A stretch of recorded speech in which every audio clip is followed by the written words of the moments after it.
Our next guest is Perry D. Jensen. He is the Executive Director of the Valley Arts and Science Academy right here in the Tower District in Fresno. Thanks for coming in today. And this is a charter school.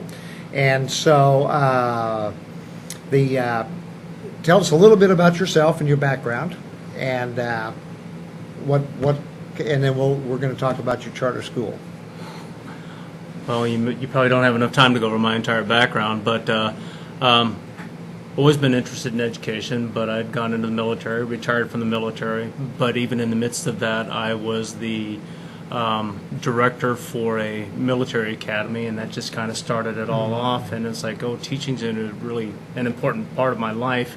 One thing led to another. I ended up getting out and went over to Mendota Unified School District, got my teaching credential, got my master's in education, and got the opportunity to get over here with Valley Art and Science Academy. And it's been an interesting ride. Okay, well, and thank you for serving this show. We do a lot of things concerning veterans and Veterans Affairs, so thank you for serving our country. Anyway, so the Valley Arts and Science Academy, when was the school founded? And we'll just get a little bit of a background of what you're doing. Well, background of the school. This is the school's 8th year. It was founded by Dr. Huff and a group of gentlemen, and they wanted to see the arts be reestablished in a school setting. Systematically, art's been taken away, was not as vital and as active a part of a public school system as it used to be. So in 2007, when they created Valley Arts and Science Academy, it was to really put an emphasis on arts, science, and music. As of this year, we're going to have visual arts, performing arts, and our music program, I think, are going to be second to none. Our science program, I would put my science program up against anybody's science program. What we did last year, even though it's a K-6 school, we had 9 students that were given invitations for the Fresno County Science Fair. Out of those 9 invitations, 3 of our students went to the California Science Fair in Los Angeles, which is I think pretty impressive. We also cleaned house. We took first, second, and third in earth science. So we've got a really good series of programs. This year we're putting in a science lab for the 6th grade. It's a small school, but I think we really have a lot to offer the people that want to have their students there. Okay, and it's and that may actually be to your, as far as the quality of education, is the size of the school is not overwhelming. Well, right? I would say because we try to keep the school small, we have for this year 2 kinders, 1 first, and then 2 second, 2 third, 2 fourth, a 5th, and a 6th grade. We look at ourselves as a community. We don't look at ourselves as a school so much. We are a school, but the one thing that I try to tell parents is that our teachers know who the students are. They don't just know their students, they know the students. And so it's really an emphasis that as being part of a community, we know the students, we know the students' needs, we really know who they are, not just that they're somebody that comes to the school. Okay, and so just for the folks out there that don't know, kind of go through briefly the difference, because it's all within the same system, the difference between a charter school and then a regular public school. Well, I think the biggest thing that you have to look at with a charter school is a school of choice. You're choosing to have your children come to our school. There are expectations that can be established within the charter. We do have a uniform policy. We expect our children to come in a particular set of clothing. We expect parent assistance and help. Last year, many of our kindergarten moms came in and literally took over our organic garden.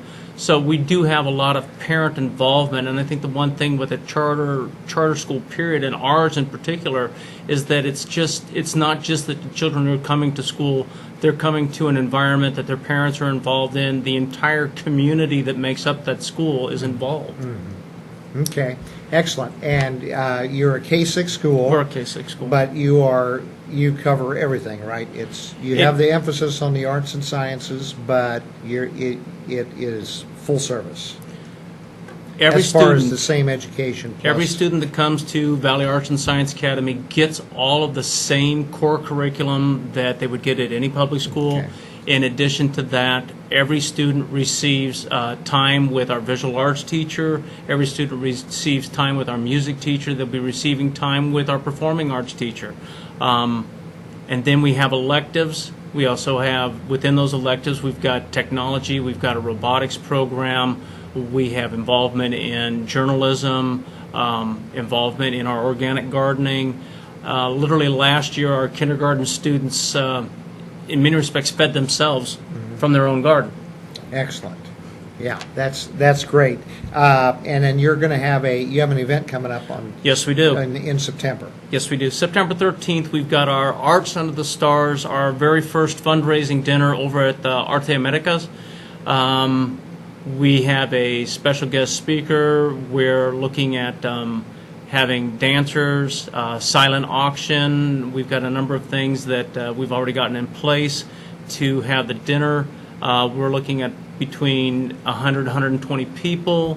The event is to fundraise for our arts and music program and to help get our children to those places that we'd like to take them to.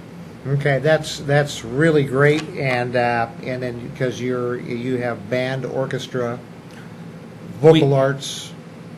We have band. We have a full string orchestra. We have choir.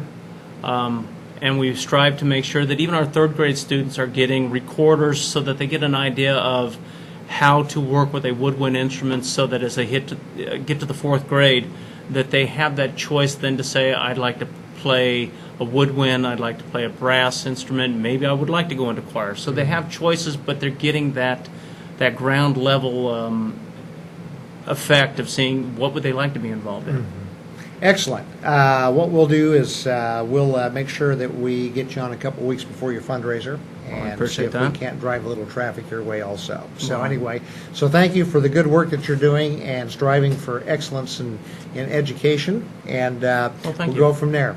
Okay, folks, great show this week. Next week, we're going to be back doing it all again. A lot of great stuff.